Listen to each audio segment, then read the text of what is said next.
नमस्कार दोस्तों, स्वागत है आपका मेरे YouTube चैनल धमाका जीके पर। दोस्तों आज मैं आपको करवाने जा रही हूँ रुक्मणी भौतिक विज्ञान फिजिक्स का 1350 प्रश्नों का दूसरा पार्ट।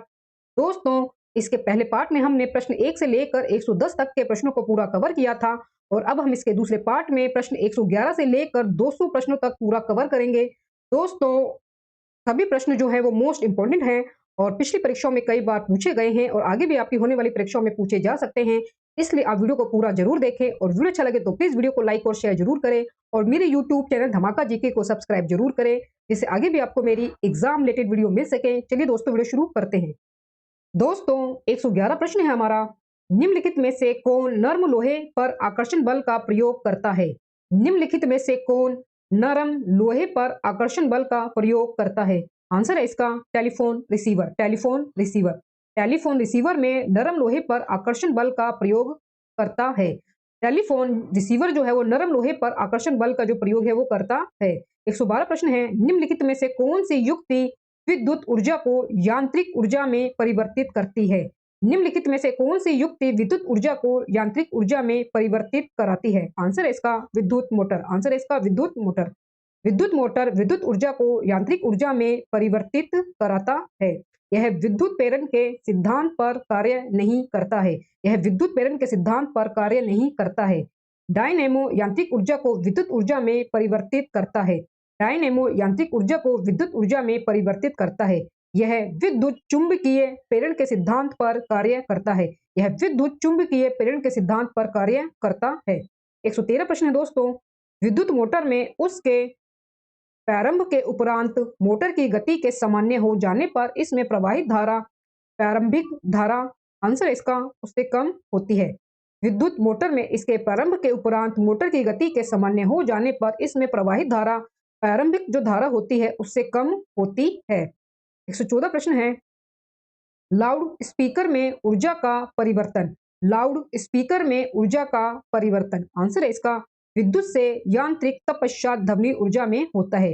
विद्युत से यांत्रिक तत्पश्चात ध्वनि ऊर्जा में होता है। लाउड स्पीकर में ऊर्जा का परिवर्तन विद्युत से यांत्रिक तत्पश्चात ध्वनि ऊर्जा में होता है। ये आप जरूर याद रखें। नेक्स्ट क्वेश्चन है दोस्तों। माइक्रोफोन में ऊर्जा का परिवर्तन। माइक्रोफोन में ऊर्जा का परिवर्तन आंसर है इसका ध्वनि से यांत्रिक तत्पश्चात विद्युत ऊर्जा में होता है। माइक्रोफोन में ऊर्जा का परिवर्तन ध्वनि से यांत्रिक तत्पश्चात विद्युत ऊर्जा में होता है। 116 प्रश्न है। यांत्रिक ऊर्जा को विद्युत ऊर्जा में परिवर्तन करने वाली युक्ति कहलाती है।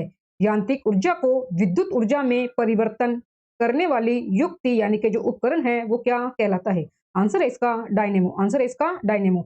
डायनेमो यांत्रिक ऊर्जा को विद्युत ऊर्जा में परिवर्तन करता है। डायनेमो यांत्रिक ऊर्जा का विद्युत ऊर्जा में परिवर्तन करता है। 117 प्रश्न है। ट्रांसफार्मर द्वारा आंसर है इसका एसी वोल्टता का उच्चयन यानी कि अपचयन होता है। ट्रांसफार्मर द्वारा एसी वोल्टता का उच्चमन यानी कि अपचयन होता है। ज्यादा विद्युत धारा को कम एवं कम को ज्यादा करता है। ज्यादा विद्युत धारा को कम एवं कम को ज्यादा करता है। 118 प्रश्न है। हमारे घरों में विद्युत आपूर्ति 220 वोल्ट एसी होती है। 220 का मान आपूर्ति की आंसर है इसका प्रभावी वोल्टता दर्शाता है। प्रभावी वोल्टता दर्शाता है। हमारे घरों में विद्युत आपूर्ति 220 वोल्ट एसी होती है। 220 का मान आपूर्ति का प्रभावी वोल्टता दर्शाता है। 220 का मान आपूर्ति का प्रभावी वोल्टता दर्शाता है। 119वां प्रश्न है। डीसी की अपेक्षा एसी के लाभ यह है कि आंसर इसका यह कम ऊर्जा हानि के साथ लंबी दूरी तक संचारित की जा सकती है। यह कम ऊर्जा हानि के साथ लंबी दूरी तक संचारित की जा सकती है। डीसी की अपेक्षा एसी के लाभ यह है कि यह कम ऊर्जा हानि के साथ लंबी दूरी तक संचारित की जा सकती है। विद्युत परिपथ में फ्यूज का कार्य। विद्युत परिपथ में फ्यूज का कार्य आंसर है इसका अति भारण यानी कि ओवरलोडिंग या लघु पतन की स्थिति में परिपथ को भंग करना है। विद्युत परिपथ में फ्यूज का कार्य अति भारण या लघु पतन की स्थिति में परिपथ को भंग करना है। फ्यूज का प्रतिरोध उच्च एवं गलनांक निम्न होता है। फ्यूज का प्रतिरोध उच्च एवं गलनांक निम्न होता है। फ्यूज टिन एवं शीशा की मिश्र धातु का बना होता है। फ्यूज जो है वो टिन और शीशा यानी कि लेड की मिश्र धातु का बना होता है। नेक्स्ट क्वेश्चन है। विद्युत परिपथ में फ्यूज को आंसर है इसका गर्म तार में लगाया जाता है। विद्युत परिपथ में फ्यूज को गर्म यानी कि पॉजिटिव तार में लगाया जाता है। 122वां प्रश्न है, फ्यूज के बार बार फुंक हो जाने पर इसे फ्यूज के बार बार फुंक हो जाने पर इसे आंसर है इसका बिजली के मिस्त्री को बुलाकर ठीक करना चाहिए। फ्यूज के बार बार फुंक जाने पर इसे बिजली के मिस्त्री को बुलाकर ठीक करना चाहिए। फ्यूज के बार बार फुंक हो जाने पर इसे बिजली के मिस्त्री को बुलाकर ठीक करना चाहिए। 123वां प्रश्न है, फ्यूज के तार का पदार्थ फ्यूज के तार का पदार्थ आंसर है इसका उच्च प्रतिरोधकता का होना चाहिए तथा निम्न गलनांक का होना चाहिए। फ्यूज के तार का पदार्थ उच्च प्रतिरोधकता एवं निम्न गलनांक का होना चाहिए, आप जरूर याद रखें। 124वां प्रश्न है, एक पावर सर्किट पर कई विद्युत उपकरणों को नहीं लगाना चाहिए क्योंकि एक पावर सॉकेट पर कई विद्युत उपकरणों को नहीं लगाना चाहिए क्योंकि इसका आंसर है अतितापन के कारण बिजली की वायरिंग खराब हो सकती है। एक पावर सॉकेट पर कई विद्युत उपकरणों को नहीं लगाना चाहिए क्योंकि अतितापन के कारण बिजली की वायरिंग खराब हो सकती है। यह भी आप जरूर याद रखें। 125वां प्रश्न है दोस्तों, विद्युत उपकरण को भू संपर्कित किया जाता है जिससे विद्युत उपकरण को भू संपर्कित किया जाता है जिससे आंसर है इसका लघु पतन ना हो। विद्युत उपकरण को भू संपर्कित किया जाता है, इसका कारण है कि यदि लघु पतन हो तो विद्युत धरती में चली जाए। यदि लघु पतन हो तो विद्युत धरती में चली जाए। 126वां प्रश्न है दोस्तों, विद्युत बल्ब यानी कि लैंप का तंतु तप्त होकर श्वेत हो जाता है। विद्युत बल्ब लैंप का तंतु तप्त होकर श्वेत हो जाता है जबकि प्रवेशी संयोजी तार केवल हल्का सा ही गर्म हो पाता है क्योंकि संयोजी तार आंसर है इसका संयोजी तार का प्रतिरोध बहुत कम होता है। संयोजी तार का जो प्रतिरोध है वो बहुत ही कम होता है। विद्युत बल्ब लैंप का तंतु तप्त होकर श्वेत हो जाता है जबकि प्रवेशी संयोजी तार केवल हल्का सा ही गर्म हो पाता है क्योंकि संयोजी तार का प्रतिरोध बहुत कम होता है। किसी पदार्थ का वह गुण जो चालक से होकर विद्युत धारा के प्रवाह में रुकावट डालता है प्रतिरोध कहलाता है। इसका मात्रक ओम पावर -1 ओम या सीमेन होता है। सबसे अधिक चालकता चांदी में होती है। सबसे अधिक चालकता चांदी में होती है। 127वां प्रश्न है, एक साधारण फ्लूरोसेंट प्रतिदीप्त ट्यूब में एक साधारण फ्लूरोसेंट यानी कि प्रतिदीप्त ट्यूब में आंसर है इसका निम्न दाब पर पारा वाष्प भरी होती है। निम्न दाब पर पारा वाष्प भरी होती है। एक साधारण फ्लूरोसेंट प्रतिदीप्त ट्यूब में निम्न दाब पर पारा वाष्प भरी होती है। निहारिकाएं यानी कि निबुला निहारिकाएं आकाश में चमकीले धब्बों के गुच्छों तथा गैसों के बादल हैं। निहारिकाएं आकाश में चमकीले धब्बों के गुच्छे तथा गैसों के बादल हैं, इन्हें निहारिकाएं कहा जाता है। 128वां प्रश्न है दोस्तों, निम्नलिखित में से किस उद्योग में अभ्रक का प्रयोग कच्चे पदार्थ के रूप में होता है। निम्नलिखित में से किस उद्योग में अभ्रक का प्रयोग कच्चे पदार्थ के रूप में होता है। आंसर है इसका विद्युत। विद्युत उद्योग में अभ्रक का प्रयोग कच्चे पदार्थ के रूप में होता है। अभ्रक यानी कि जो अभ्रक है वो विद्युत का अचालक यानी कि बैड कंडक्टर एवं ऊष्मा का सुचालक होता है। अभ्रक विद्युत का अचालक यानी कि बैड कंडक्टर और ऊष्मा का सुचालक होता है। 129वां प्रश्न है दोस्तों, परमाणु की प्रभावी की त्रिज्या। परमाणु की प्रभावी की त्रिज्या आंसर है इसका 10 से 10 मीटर होती है। 10 की पावर -10 से 10 की पावर -8 सेंटीमीटर तक होती है। परमाणु की प्रभावी त्रिज्या 10 की पावर -10 मीटर से 10 की पावर -8 सेंटीमीटर तक होती है। यह आप जरूर याद रखें। 130 प्रश्न है दोस्तों, एक धात्विक लक्ष्य टारगेट पर उच्च ऊर्जा युक्त इलेक्ट्रॉनों के अचानक टकराने से उत्पन्न किरण का नाम है। एक धात्विक लक्ष्य टारगेट पर उच्च ऊर्जा युक्त इलेक्ट्रॉनों के अचानक टकराने से उत्पन्न किरण का नाम है। आंसर है इसका एक्स किरणें। एक्स किरणें, ये प्रश्न आप जरूर याद रखें दोस्तों। एक धात्विक लक्ष्य टारगेट पर उच्च ऊर्जा युक्त इलेक्ट्रॉनों के अचानक टकराने से उत्पन्न किरण एक्स रे है। इसकी जो खोज है वो डब्ल्यू के रॉन्टजन के द्वारा की गई थी। WJ रॉन्टजन के द्वारा की गई थी एक्स किरणों की खोज। एक्स जो रे है उसका तरंग दैर्ध्य 1 से 100 एंगस्ट्रॉम तक होता है। 1 से 100 एंगस्ट्रॉम तक होता है। निर्वात में इसका वेग 3 गुना में 10 की पावर 8 मीटर पर सेकंड होता है और यह फोटोग्राफी प्लेट को प्रभावित करती है। और यह फोटोग्राफी जो प्लेट है उसको प्रभावित करती है। यह आप जरूर याद रखें। 131वां प्रश्न है दोस्तों, दो प्रोटॉनों यानी कि धन आवेशित कणों के मध्य बल दो प्रोटॉनों धन आवेशित कणों के मध्य बल। आंसर है इसका इनमें मध्य अंतराल अनुसार आकर्षण या प्रतिकर्षण बल होता है। दो प्रोटॉनों धन आवेशित कणों के मध्य बल मध्य अंतराल अनुसार आकर्षण या प्रतिकर्षण बल होता है। नेक्स्ट क्वेश्चन है यूरेनियम 235 नाभिक न्यूक्लियस में। आंसर है इसका प्रोटॉन एवं न्यूट्रॉनों के बल संख्या 235 होती है। प्रोटॉनों व न्यूट्रॉनों के बल संख्या 235 होती है। यूरेनियम 235 नाभिक न्यूक्लियस में प्रोटॉनों व न्यूट्रॉनों के बल संख्या 235 होती है। यह जरूर याद रखें। 133वां प्रश्न है एक नाभिक भारी न्यूक्लियस के तात्क्षणिक विघटन की परिघटना। एक भारी नाभिक न्यूक्लियस के तात्क्षणिक विघटन की परिघटना। आंसर है इसका विघटन नाभिका रेडियो एक्टिविटी कहलाती है। विघटन नाभिका यानी कि रेडियो एक्टिविटी कहलाती है। एक भारी नाभिक न्यूक्लियस के तात्क्षणिक विघटन की परिघटना विघटन नाभिका यानी कि रेडियो एक्टिविटी कहलाती है।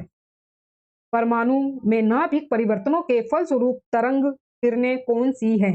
परमाणु में नाभिक परिवर्तनों के फलस्वरूप तरंग या किरणें कौन सी है? आंसर है इसका वाई किरणें। परमाणु के नाभिक परिवर्तनों के फलस्वरूप तरंग किरणें वाई किरणें हैं। ये भी आप जरूर याद रखें। 135वां प्रश्न है यूरेनियम के दो समस्थानिक बाण में U235 एवं बाण में U238 में। आंसर है इसका प्रोटॉनों की संख्या एक समान होती है। प्रोटॉनों की संख्या एक समान होती है। यूरेनियम के दो समस्थानिकों बाण में U एवं बाण में U235 और ये बाण में यूरेनियम 238 में प्रोटॉनों की जो संख्या है वो एक समान होती है। जो ये बाण में दिए गए हैं दोनों में ये एक समान है जो कि इनमें प्रोटॉनों की संख्या है। और हम जो टोटल जो इसका हमें द्रव्यमान दे रखा है 235, अगर हम उसमें से बाण में घटाते हैं तो वो उनमें न्यूट्रॉनों की संख्या आएगी जो कि भिन्न भिन्न होगी। 136वां प्रश्न है रेडियो कार्बन काल निर्धारण तकनीक का प्रयोग। रेडियो कार्बन काल निर्धारण तकनीक का प्रयोग। आंसर है इसका जीवाश्मों की आयु निर्धारण हेतु किया जाता है। रेडियो कार्बन काल निर्धारण तकनीक का प्रयोग जीवाश्मों की आयु निर्धारण हेतु किया जाता है। दोस्तों वीडियो अच्छा लग रहा हो तो प्लीज वीडियो को लाइक और शेयर जरूर करें और मेरे यूट्यूब चैनल धमाका जीके को सब्सक्राइब जरूर करें जिससे आगे भी आपको मेरी एग्जाम रिलेटेड वीडियो मिल सके। दोस्तों आगे बढ़ते हैं 137वें प्रश्न की तरफ। पृथ्वी की आयु का आंकलन। आंसर है इसका यूरेनियम काल निर्धारण हेतु किया जाता है। पृथ्वी की आयु का आंकलन यूरेनियम काल निर्धारण से किया जाता है। पृथ्वी पहाड़ चट्टान पुरानी इमारतें भवन इत्यादि की आयु यूरेनियम डेटिंग विधि से ज्ञात की जाती है। नेक्स्ट क्वेश्चन है दोस्तों समृद्ध इनरिच्ड यूरेनियम निम्नलिखित में से किस समस्थानिक में समृद्ध किया जाता है? समृद्ध यूरेनियम निम्नलिखित में से किस समस्थानिक में समृद्ध किया जाता है? आंसर है इसका यूरेनियम 235। समृद्ध यूरेनियम 235 के समस्थानिकों में समृद्ध किया जाता है। नेक्स्ट क्वेश्चन है नाभिकीय रिएक्टर में विमंदक का कार्य। नाभिकीय रिएक्टर में विमंदक का कार्य। आंसर है इसका द्वितीयक न्यूट्रॉनों को धीमा करना है। द्वितीयक न्यूट्रॉनों को धीमा करना है।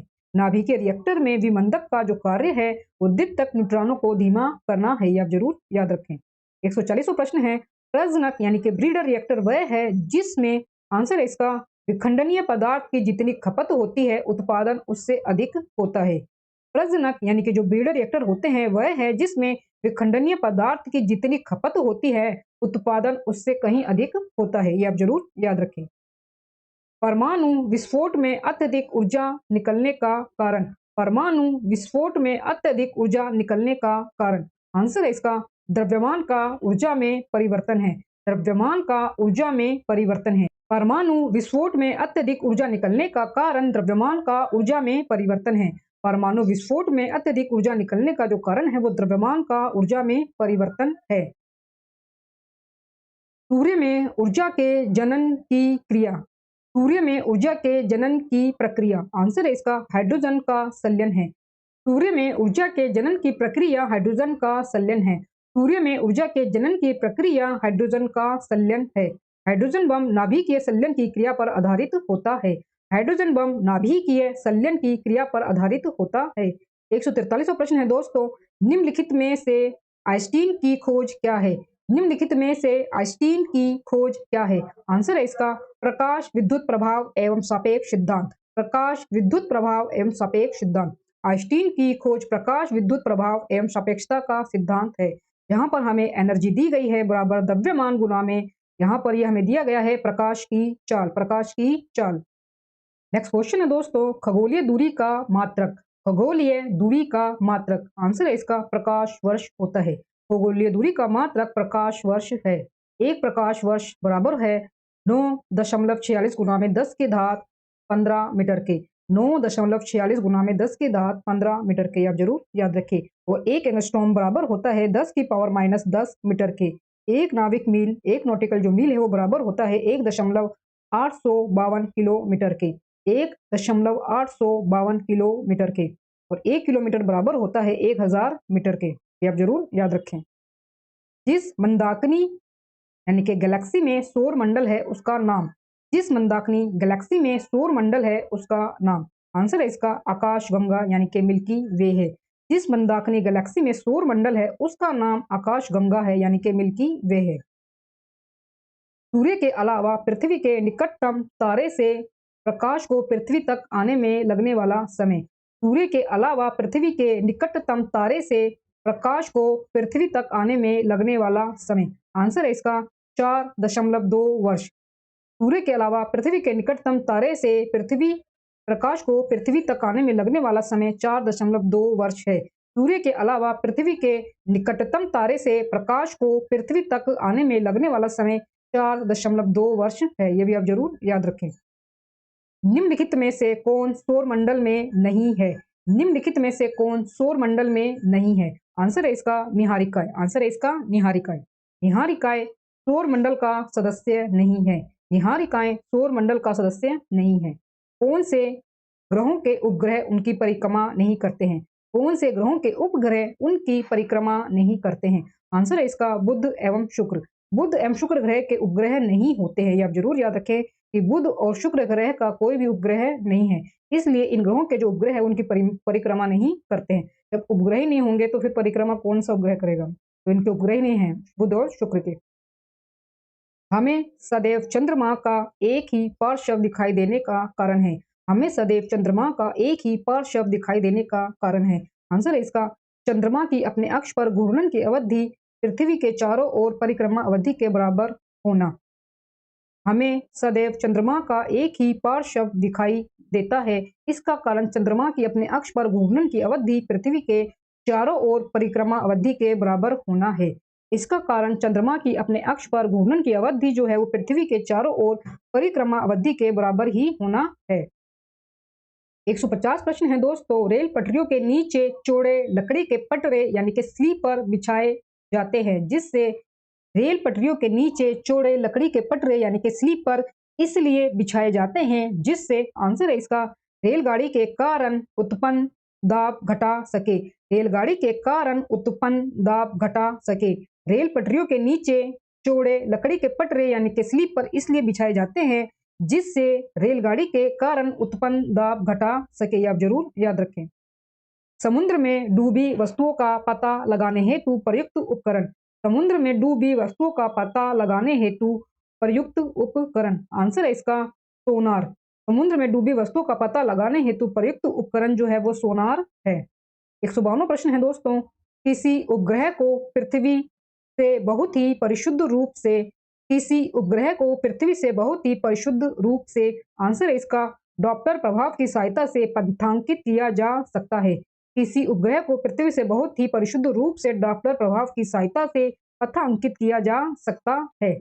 प्रकाश में डॉप्लर प्रभाव। प्रकाश में डॉप्लर प्रभाव की आपको परिभाषा बताई गई है कि प्रकाश में डॉप्लर प्रभाव केवल प्रकाश स्रोत व दर्शक के बीच अपेक्षित वेग पर निर्भर करता है। प्रकाश में डॉप्लर प्रभाव केवल प्रकाश के स्रोत एवं दर्शक के बीच अपेक्षित वेग पर निर्भर करता है।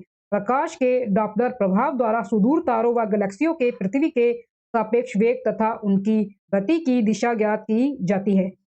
प्रकाश के डॉप्लर प्रभाव द्वारा सुदूर तारों व गैलेक्सियों के पृथ्वी के सापेक्ष वेग तथा उनकी गति की दिशा ज्ञात की जाती है। 153वां प्रश्न है दोस्तों,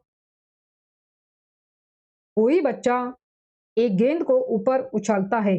कोई बच्चा एक गेंद को ऊपर उछालता है और गेंद उसके पास वापस 4 सेकंड पश्चात लौट आती है। निम्नलिखित में से कौन सा ग्राफ गेंद के वेग समय अनुरेख को व्यक्त करता है, आंसर है दोस्तों इसका ऑप्शन ए। Option A.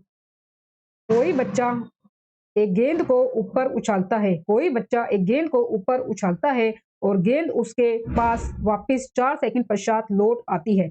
यह ग्राफ गेंद के वेग समय अनुरेख को व्यक्त करता है। यह जो ग्राफ है वो गेंद के वेग समय अनुरेख को व्यक्त करता है। 154वां प्रश्न है दोस्तों, निम्नलिखित धातुओं को उनके घनत्व के बढ़ते क्रम की व्यवस्था के अनुसार आपको लगाना है। आंसर होगा इसका दोस्तों ऑप्शन बी। निम्नलिखित धातुओं का उनके घनत्व के बढ़ते क्रम की व्यवस्था के अनुसार लगाया गया है, जिसमें सबसे पहले आएगा सीसा, फिर तांबा, फिर सोना और प्लेटिनम। धातुएं हैं बढ़ते क्रम के घनत्व, उनके घनत्व के बढ़ते क्रम की अवस्था में, जिसमें अगर हम सबसे कम घनत्व देखें तो शीशा, उससे अधिक तांबे का, उससे अधिक सोने का और फिर सबसे अधिक प्लेटिनम का होगा। ध्वनि में डॉपलर प्रभाव उस समय नहीं सुनाई पड़ता जबकि, आंसर है इसका, ध्वनि का स्रोत प्रेक्षक व स्रोत की सीधी रेखा के लंबवत गमन करता हो। ध्वनि में डॉपलर प्रभाव उस समय नहीं सुनाई पड़ता जब ध्वनि का स्रोत प्रेक्षक व स्रोत की सीधी रेखा के लंबवत गमन करता है। ध्वनि में डॉपलर प्रभाव उस समय नहीं सुनाई पड़ता है जब ध्वनि का स्रोत प्रेक्षक व स्रोत की सीधी रेखा के लंबवत गमन करता है। नेक्स्ट क्वेश्चन है दोस्तों, विभिन्न तरंग दैर्ध्य की निम्नलिखित विद्युत चुंबकीय तरंगों का विचार कीजिए। आंसर है इसका दोस्तों ऑप्शन ए। आरोही क्रम में तरंग दैर्ध्य का आपको विन्यास बताना है। आरोही क्रम में तरंग दैर्ध्य का आपको विन्यास बताना है, तो आंसर है इसका ऑप्शन ए।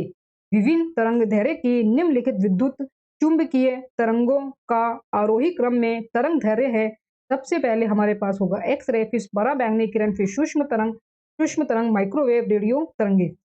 तरंग दैर्ध्य के विन्यास की लंबाई आपको यहाँ पर सभी की बताई गई है। यहाँ पर एक्स किरणों की है 10⁻⁻8 से 10⁻10 मीटर तक। परा बैंगनी तरंगों की है 10⁻8 से 10⁻7 मीटर तक। सूक्ष्म तरंगों की है, माइक्रोवेव की, 10⁻3 से 1 मीटर तक और रेडियो तरंगों की है 1 से 10 की 157 प्रश्न है दोस्तों। यहाँ चित्र में दिए एक कार की गति का वेग समय ग्राफ प्रस्तुत है। बिंदु बी पर कार में ब्रेक लगाया गया है। कार के विराम में आने तक की दूरी, आंसर होगा इसका ऑप्शन सी 50 मीटर। आंसर है इसका ऑप्शन सी 50 मीटर। एक कार की गति का वेग समय ग्राफ प्रस्तुत है। बिंदु बी पर कार में ब्रेक लगाया गया है। कार के विराम में आने तक की दूरी 50 मीटर है। कार के विराम में आने तक की जो दूरी है वो 50 मीटर है। नेक्स्ट क्वेश्चन है दोस्तों, यदि एक प्रोटॉन एवं एक इलेक्ट्रॉन किसी धन आवेशित प्लेट से समान दूरी पर अवस्थित हो, जिसमें आपको चित्र में दिखाया गया है, तब आंसर है इसका दोस्तों ऑप्शन डी। प्रोटॉन की अपेक्षा इलेक्ट्रॉन प्लेट की गति से चलेंगे। प्रोटॉन की अपेक्षा इलेक्ट्रॉन प्लेट की ओर से चलेंगे। यदि एक प्रोटॉन एवं एक इलेक्ट्रॉन किसी धन आवेशित प्लेट से समान दूरी पर अवस्थित हो, तब प्रोटॉन की अपेक्षा इलेक्ट्रॉन प्लेट की ओर 2000 गुना गति से चलेंगे। ये आप जरूर याद रखें। 159 प्रश्न है दोस्तों, निम्नलिखित में से कौन सा पदार्थ भारी मशीनों में स्नेहक के रूप में प्रयुक्त किया जाता है। निम्नलिखित में से कौन सा पदार्थ भारी मशीनों में स्नेहक के रूप में प्रयुक्त किया जाता है। आंसर है इसका ग्रेफाइट। ग्रेफाइट का प्रयोग भारी मशीनों में स्नेहक के रूप में प्रयुक्त किया जाता है। नेक्स्ट क्वेश्चन है दोस्तों, ऑटो वाहनों में द्रव चलित यानी कि हाइड्रोलिक ब्रेक, ऑटो वाहनों में द्रव चलित यानी कि हाइड्रोलिक ब्रेक, आंसर है इसका पास्कल सिद्धांत के अनुसार कार्य करते हैं। पास्कल सिद्धांत के अनुसार कार्य करते हैं। ऑटो वाहनों में द्रव चलित हाइड्रोलिक जो ब्रेक है वो पास्कल सिद्धांत के अनुसार कार्य करते हैं। जैसे कि हाइड्रोलिक लिफ्ट, हाइड्रोलिक प्रेस भी पास्कल के नियम पर आधारित ही यंत्र हैं। दोस्तों वीडियो अच्छा लग रहा हो तो प्लीज वीडियो को लाइक और शेयर जरूर करें और मेरे यूट्यूब चैनल धमाका जीके को सब्सक्राइब जरूर करें, जिससे आगे भी आपको मेरी एग्जाम रिलेटेड वीडियो मिल सके। दोस्तों आगे हमारे पास है 161वां प्रश्न, हाइड्रोजन गैस भरा गुब्बारा। हाइड्रोजन गैस भरा गुब्बारा, आंसर है इसका हवा में केवल तब ही ऊपर उड़ता है जब उसका कुल भार विस्थापित वायु के भार से बहुत कम हो। हाइड्रोजन गैस भरा गुब्बारा हवा में केवल तब ही ऊपर उठता है जब उसका कुल भार विस्थापित वायु के भार से बहुत कम हो। 162वां प्रश्न है दोस्तों, बैरोमीटर को, आंसर है इसका 1 और 4 कार्य हेतु प्रयुक्त किया जाता है। 1 और 4 कार्य हेतु प्रयुक्त किया जाता है। बैरोमीटर को वायुमंडलीय दाब मापने हेतु प्रयुक्त किया जाता है एवं मौसम के पूर्व अनुमान हेतु प्रयुक्त किया जाता है? बैरोमीटर को वायुमंडलीय दाब मापन हेतु प्रयुक्त किया जाता है एवं मौसम के पूर्व अनुमान हेतु प्रयुक्त किया जाता है। नेक्स्ट क्वेश्चन है दोस्तों, आकाश में कलाबाजी छलांग नामक साहसिक खेल के लिए निम्नलिखित ग्राफ चित्रों में से कौन सा ग्राफ अपने पैराशूट खोलने से पूर्व की गति को व्यक्त करता है? आकाश में कलाबाजी छलांग नामक साहसिक खेल के लिए निम्नलिखित ग्राफ चित्रों में से कौन सा ग्राफ अपना पैराशूट खोलने से पूर्व की गति को व्यक्त करता है? दोस्तों आंसर है इसका option B, option B, option B इसका आंसर होगा। 164 प्रश्न है, एक्स किरणें वास्तव में आंसर है इसका विद्युत चुंबकीय तरंगे हैं। एक्स किरणें वास्तव में विद्युत चुंबकीय तरंगे हैं। नेक्स्ट क्वेश्चन है, परिदर्शी यानी कि पेरिस्कोप में होने वाली प्रकाश की परिघटना, परिदर्शी पेरिस्कोप में होने वाली प्रकाश की परिघटना, आंसर है इसका ऑप्शन बी, 1 और 3 दर्शाती है। 1 और 3 जो है वो आपको दर्शाती है, यानी कि परावर्तन है और अपवर्तन दोनों ही दर्शाती है। परिदर्शी पेरिस्कोप में होने वाली प्रकाश की परिघटना परावर्तन एवं अपवर्तन है, यह आप जरूर याद रखें। यदि अवरोध का आकार बहुत छोटा हो तो प्रकाश अपने सरल रेखीय संचरण से हट जाता है। यदि अवरोध का आकार बहुत छोटा हो तो प्रकाश अपने सरल रेखीय संचरण से हट जाता है। वह अवरोध के किनारों पर मुड़कर छाया में प्रवेश कर जाता है। प्रकाश के इस प्रकार अवरोध के किनारों पर थोड़ा मुड़कर उसकी छाया में प्रवेश करने की घटना को प्रकाश का विवर्तन कहते हैं। प्रकाश के इस प्रकार अवरोध के किनारों पर थोड़ा मुड़कर उसकी छाया में प्रवेश करने की घटना को प्रकाश का विवर्तन कहते हैं। डॉक्टरों द्वारा रोगी व्यक्ति के पेट की आंतरिक परीक्षा हेतु प्रयुक्त अंतर्दर्शी एंडोस्कोप प्रकाश के, आंसर है इसका, पूर्ण आंतरिक परावर्तन पर निर्भर है। डॉक्टरों द्वारा रोगी व्यक्ति के पेट की आंतरिक परीक्षा हेतु प्रयुक्त अंतर्दर्शी एंडोस्कोप प्रकाश के पूर्ण आंतरिक परावर्तन पर निर्भर है, यह आप जरूर याद रखें। निम्नलिखित में से कौन से पदार्थ को लगभग 100 केल्विन तापमान पर अतिचालक सुपर कंडक्टर के रूप में काम में लाया जा सकता है? निम्नलिखित में से कौन से पदार्थ को लगभग 100 केल्विन तापमान पर अतिचालक सुपर कंडक्टर के रूप में काम में लाया जा सकता है? आंसर है इसका सिरेमिक। सिरेमिक पदार्थ को लगभग 100 केल्विन तापमान पर अतिचालक सुपर कंडक्टर के रूप में काम में लाया जा सकता है, यह आप जरूर याद रखें। निम्नलिखित में से कौन से पदार्थ अर्धचालक है? निम्नलिखित में से कौन से जो पदार्थ है वो अर्धचालक हैं, यानी कि सेमीकंडक्टर हैं? आंसर है इसका ऑप्शन बी, 1 और 3, 1 और 3, यानी कि सिलिकॉन और जर्मेनियम। सिलिकॉन व जर्मेनियम अर्धचालक सेमीकंडक्टर हैं। नेक्स्ट क्वेश्चन है दोस्तों, विद्युत बल्ब में निम्न दाब पर नाइट्रोजन या ऑर्गन गैस की कुछ मात्रा इसलिए भरी जाती है जिससे, आंसर है इसका, तंतु का वाष्पन ना हो पाए। विद्युत बल्ब में निम्न दाब पर नाइट्रोजन या आर्गन गैस की कुछ मात्रा इसलिए भरी जाती है जिससे तंतु का वाष्पन ना हो जाए, जिससे तंतु का वाष्पन ना हो जाए, आप जरूर याद रखें। एसी को डीसी में परावर्तन करने की युक्ति यानी कि उपकरण कौन सा है? एसी को डीसी में परावर्तन करने की युक्ति उपकरण कौन सा है? आंसर है इसका डिस्टकारी यानी कि रेक्टिफायर। एसी को डीसी में परावर्तन करने की युक्त उपकरण जो होता है वो डिस्टकारी यानी कि रेक्टिफायर है। 171वां प्रश्न है, क्रांति वृत्त, क्रांति वृत्त शब्द का प्रयोग, आंसर है इसका, वर्ष भर के दौरान आकाश में सूर्य के पथ के लिए करते हैं। क्रांति वृत्त शब्द का प्रयोग वर्ष भर के दौरान आकाश में सूर्य के पथ के लिए करते हैं। 172वां प्रश्न है दोस्तों, एक अंडा नल के जल में डूब जाता है। एक अंडा नल के जल में डूब जाता है किंतु साधारण जल में नमक को सांद्रित घोल में तैरता है, क्योंकि, आंसर है इसका ऑप्शन सी, अंडे के घनत्व से नमक घोल का घनत्व अधिक होता है। एक जो अंडा है वो नल के जल में डूब जाता है किंतु जल में साधारण नमक के सांद्रित घोल में तैरता है, क्योंकि अंडे के घनत्व से नमक घोल का घनत्व अधिक होता है, क्योंकि अंडे के घनत्व से नमक जो घोल है उसका जो घनत्व है वो अधिक होता है।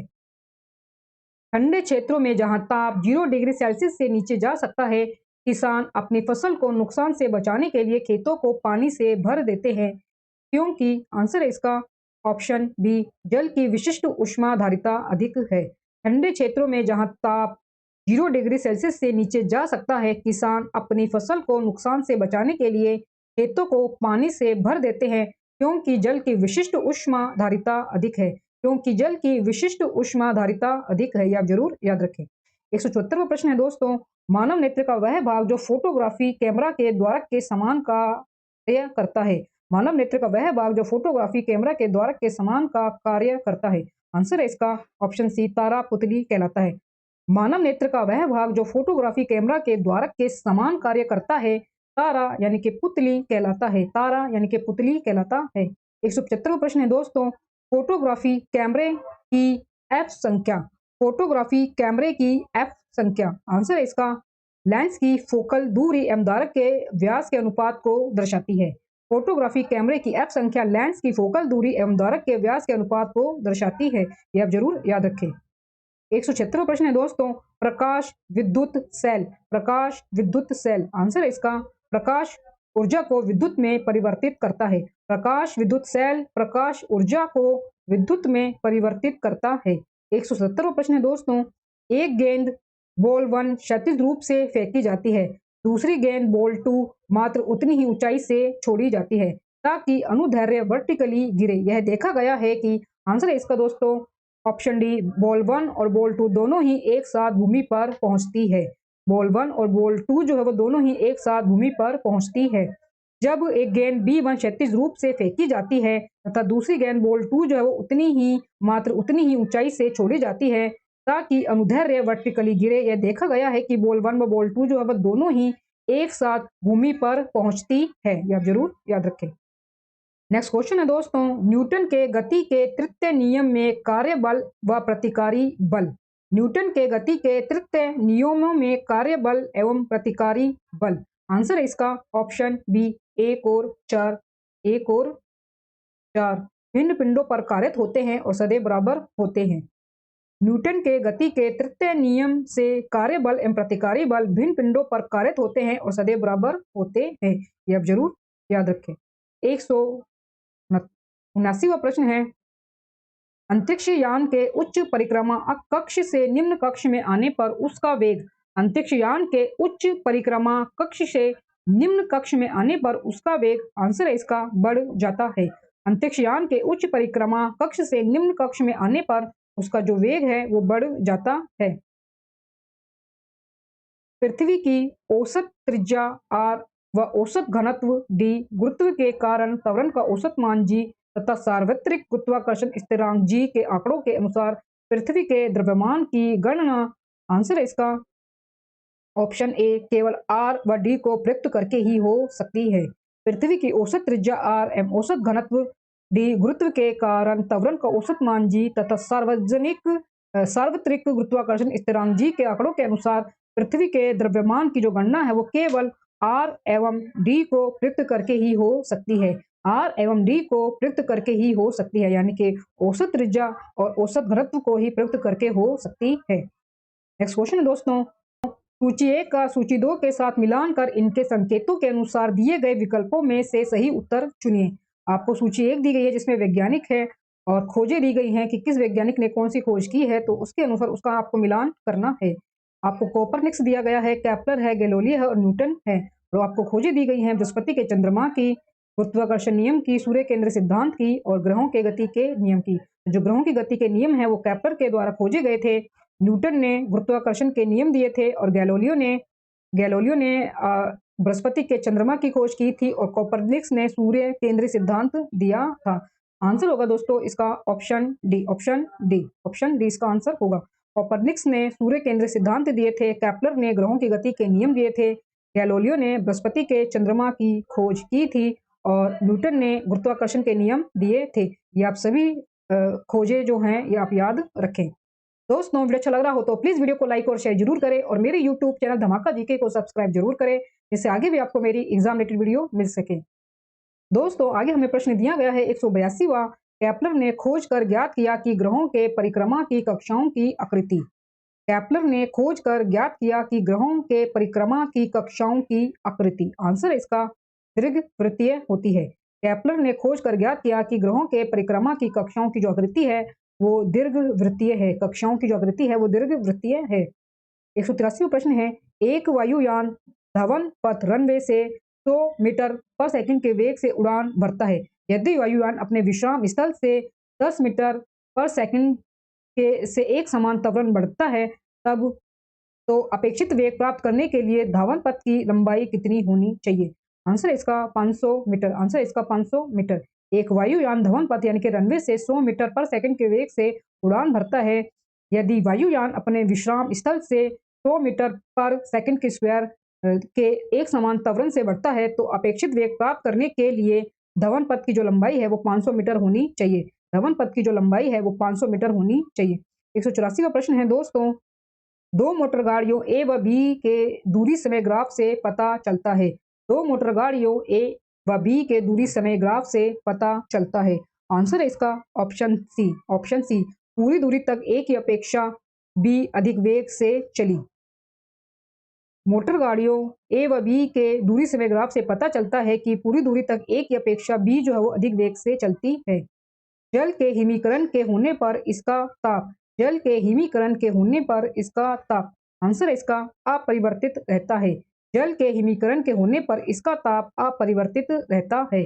निश्चित ताप पर द्रव का ठोस में बदलना हिमीकरण कहलाता है तथा इस निश्चित ताप को द्रव का हिमांक कहते हैं तथा इस निश्चित ताप को द्रव का हिमांक कहते हैं। आंख की पुतली, आंख की पुतली, आंसर है इसका प्रकाश की मात्रा यानी कि तीव्रता अनुसार स्वतः समायोजित हो जाता है। आंख की पुतली प्रकाश की मात्रा तीव्रता अनुसार स्वतः ही समायोजित हो जाता है। प्रतिदीप्ति लैंप एवं टेलीविजन की पिक्चर ट्यूब प्रतिदीप्त परिघटना द्वारा प्रकाश उत्सर्जित करते हैं। जो आंसर है इसका ऑप्शन डी, टेलीविजन ट्यूब में इलेक्ट्रॉनों के पुंज तथा प्रतिदीप्ति लैंप में पराबैंगनी किरणों के कारण उत्पन्न होता है। प्रतिदीप्ति लैंप एवं टेलीविजन की पिक्चर ट्यूब प्रतिदीप्त परिघटना द्वारा प्रकाश उत्सर्जित करते हैं। जो टेलीविजन ट्यूब में इलेक्ट्रॉनों के पुंज तथा प्रतिदीप्ति लैंप में पराबैंगनी किरणों के कारण उत्पन्न होता है। ये आप जरूर याद रखें। 188वां प्रश्न है दोस्तों, प्रकाश के वेग की तुलना में रेडियो तरंग का वेग, प्रकाश के वेग की तुलना में रेडियो तरंगों का वेग, आंसर इसका एक समान होता है। प्रकाश के वेग की तुलना में रेडियो तरंगों का वेग एक समान होता है। नेक्स्ट क्वेश्चन है, वर्ण यानी कि रंग का संबंध, आंसर है इसका ऑप्शन बी, आवृत्ति से है। वर्ण यानी कि रंग का संबंध आवृत्ति यानी कि फ्रीक्वेंसी से है। ये आप जरूर याद रखें। 190 प्रश्न है दोस्तों, लेजर के अनेक अनुप्रयोगों में से एक अनुप्रयोग नहीं है। लेजर के अनेक अनुप्रयोगों में से एक अनुप्रयोग नहीं है। आंसर है इसका ऑप्शन बी, केवल 4, केवल 4। लेजर के अनेक अनुप्रयोगों में से एक अनुप्रयोग नियंत्रित ताप नाभिकीय अभिक्रियाएं नहीं है, बाकी सभी है। लेजर जो है जिसका हमें फुल फॉर्म दिया गया है light amplification by stimulated emission of radiation. Laser प्रकाश पुंज का फैलाव बहुत कम होता है, लेकिन उसकी दीप्त तीव्रता व कला संबंधता बहुत अधिक होती है। उपयोग जो है इसके संचार में, मौसम के अध्ययन में, चिकित्सा के क्षेत्र में, होलोग्राफी में, अनाज चावल आदि खाद्य अन्नों के कीड़ों को मारने में, दिशा सर्वेक्षण में, वायुयान प्रदूषण के संसूचन में, एक्यूपंक्चर क्रिया में। इसके अलावा इसका जो उपयोग है वो दुश्मन के क्षेपणास्त्रों यानी कि मिसाइलों को नष्ट करने में किया जाता है। इस कारण इसे मृत्यु किरण भी कहा जाता है। इस कारण इसे मृत्यु किरण भी कहा जाता है। नेक्स्ट क्वेश्चन है दोस्तों, पराश्रव्य तरंगों का उपयोग, पराश्रव्य तरंगों का उपयोग, आंसर है इसका उपरोक्त सभी प्रयोजनों हेतु किया जाता है। उपरोक्त दिए गए जितने भी प्रयोजन हैं उनके लिए किया जाता है। पराश्रव्य तरंगों का उपयोग गहरे जल में डूबी वस्तुओं की खोज के लिए, उनकी गहराई ज्ञात करने के लिए किया जाता है। यकृत, लीवर, अग्नाशय, विवृक, हृदय जैसे मानव अंगों के रोगों व असमानताओं के निदान हेतु किया जाता है। तेल व खनिज निक्षेपों के भूमिगत चित्रांकनों हेतु किया जाता है। तो आप जरूर याद रखें कि जो पराश्रव्य तरंगे हैं उनका उपयोग किस किस कार्य के लिए किया जाता है। आगे प्रश्न हमें दिया गया है, ध्वनि तरंगों की आवृत्ति का संबंध उसके या उसकी, आंसर है इसका तारत्व से है। ध्वनि तरंगों की आवृत्ति का संबंध उसके तारत्व से है। ध्वनि तरंगों की आवृत्ति का जो संबंध है उसके तारत्व यानी कि उसकी पिच से है। तारत्व के कारण ध्वनि मोटी या फिर तीक्ष्ण होती है। ध्वनि की आवृत्ति अधिक होने पर तारत्व अधिक अतः ध्वनि पतली होती है। अतः ध्वनि पतली होती है। ध्वनि की आवृत्ति कम होने पर तारत्व कम अतः ध्वनि मोटी होती है। ध्वनि की आवृत्ति कम होने पर तारत्व कम अतः ध्वनि भी मोटी होती है। यह जरूर याद रखें। पुरुषों की अपेक्षा स्त्रियों में ध्वनि तारत्व अधिक होता है। पुरुषों की अपेक्षा स्त्रियों में ध्वनि तारत्व अधिक होता है, जिसके कारण स्त्रियों की ध्वनि पतली होती है। जिसके कारण स्त्रियों की धमनी पतली होती है। आगे प्रश्न है दोस्तों, विद्युत परिपथों में फ्यूज की अपेक्षा लघु परिपथ भंजक को प्राथमिकता दी जाती है, क्योंकि आंसर है इसका ऑप्शन सी, ओवरलोड को दूर करने के बाद को एक लीवर दबाव पुनः सेट किया जा सकता है। विद्युत परिपथों में फ्यूज की अपेक्षा लघु परिपथ भंजक को प्राथमिकता दी जाती है, क्योंकि का आंसर है ओवरलोड को दूर करने के बाद को एक लीवर दबाव को पुनः सेट किया जा सकता है। विद्युत परिपथों में फ्यूज की अपेक्षा लघु परिपथ भंजक को प्राथमिकता दी जाती है, क्योंकि ओवरलोड को दूर करने के बाद एक लीवर दबाकर एमसीबी को पुनः सेट किया जा सकता है। यह आप जरूर याद रखें। नेक्स्ट क्वेश्चन है, यूरेनियम 235 में विखंडन तब होता है जब यह यूरेनियम 235 में विखंडन तब होता है जब यह आंसर है इसका मंदगतिक न्यूट्रॉन का परिग्रहण करता है। मंदगतिक न्यूट्रॉन का परिग्रहण करता है। यूरेनियम 235 में विखंडन तब होता है जब यह मंदगतिक न्यूट्रॉन का परिग्रहण करता है। जब यह मंदगतिक न्यूट्रॉन का परिग्रहण करता है, यह आप जरूर याद रखें। हाइड्रोजन बम आंसर है इसका ऑप्शन डी, अनियंत्रित संलयन अभिक्रिया के नियम पर आधारित है। हाइड्रोजन जो बम है ये अनियंत्रित संलयन अभिक्रिया के नियम पर आधारित है, यह आप जरूर याद रखें। 196 प्रश्न है, धातु के एक गुटके को गहरी झील में गिराने पर जैसे जैसे वह गहरा डूबता जाता है उस पर उत्प्लाव बल आंसर है इसका घटता है। धातु के गुटके को गहरी झील में गिराने पर जैसे जैसे वह गहरा डूबता जाता है उस पर उत्प्लाव बल घटता है। धातु के गुटके को गहरी झील में गिराने पर जैसे जैसे वह गहरा डूबता जाता है उस पर उत्प्लाव जो बल है वो घटता जाता है।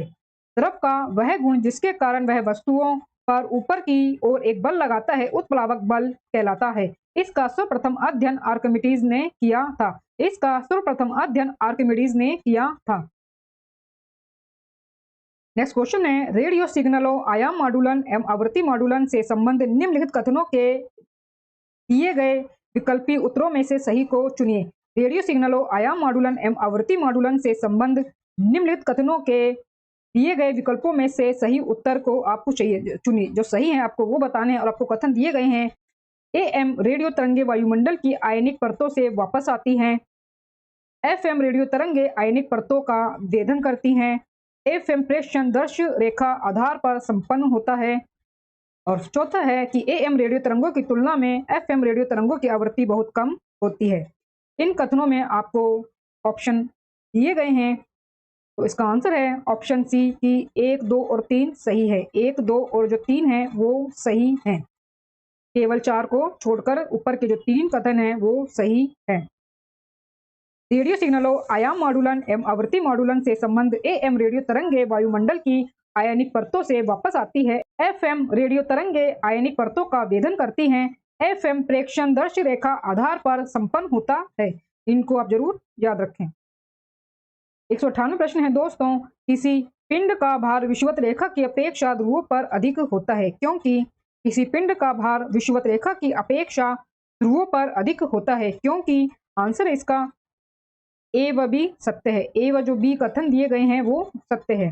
किसी पिंड का भार विषुवत रेखा की अपेक्षा ध्रुवों पर अधिक होता है, क्योंकि ध्रुवीय त्रिज्या की अपेक्षा विषुवत रेखीय अर्धव्यास अधिक होता है। ध्रुवीय त्रिज्या की अपेक्षा विषुवत रेखीय व्यास अर्धव्यास जो है वो अधिक होता है। और दूसरा है कि पृथ्वी अपने अक्ष पर घूर्णन करती है। पृथ्वी अपने अक्ष पर घूर्णन करती है। धागे के एक सिरे पर बंधे पत्थर के टुकड़े को धागे के दूसरे सिरे को हाथ में पकड़कर वृत्ताकार घुमाया जाता है। अगर धागे की लंबाई व टुकड़े के वेग दोनों को 2 गुना करने पर धागे का तनाव पहले की अपेक्षा आंसर होगा दोस्तों इसका ऑप्शन ए। ऑप्शन ए की 2 गुना हो जाएगा। प्रश्न हम एक बार फिर से पढ़ते हैं दोस्तों। धागे के एक सिरे पर बंधे पत्थर के टुकड़े को धागे के दूसरे सिरे को हाथ में पकड़कर वृत्ताकार घुमाया जाता है। अगर धागे की लंबाई व टुकड़े के वेग दोनों को 2 गुना करने पर धागे का तनाव पहले की अपेक्षा 2 गुना हो जाएगा। ये इसका आंसर होगा। धागे के एक सिरे पर बंधे पत्थर के टुकड़े को धागे के दूसरे सिरे को हाथ में पकड़कर वृत्ताकार घुमाया जाता है। अगर धागे की लंबाई व टुकड़े के वेग दोनों को 2 गुना करने पर धागे का तनाव पहले की अपेक्षा 2 गुना हो जाएगा। तो जो धागे का जो तनाव है वो पहले की अपेक्षा 2 गुना हो जाएगा। दोस्तों ये हमारा अंतिम प्रश्न है। 200 प्रश्न। टीवी के दृश्य पटल पर स्तंभी वर्ण यानी कि जो रंग है, आंसर है इसका ऑप्शन ए लाल, हरे व नीले वर्ण द्वारा बनते हैं।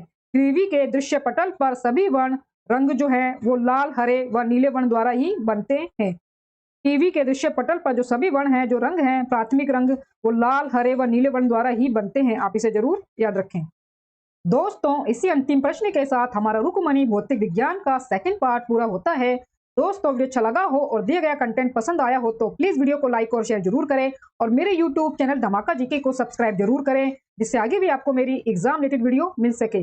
दोस्तों मिलते हैं नेक्स्ट वीडियो में टॉपिक के साथ, तब तक के लिए धन्यवाद।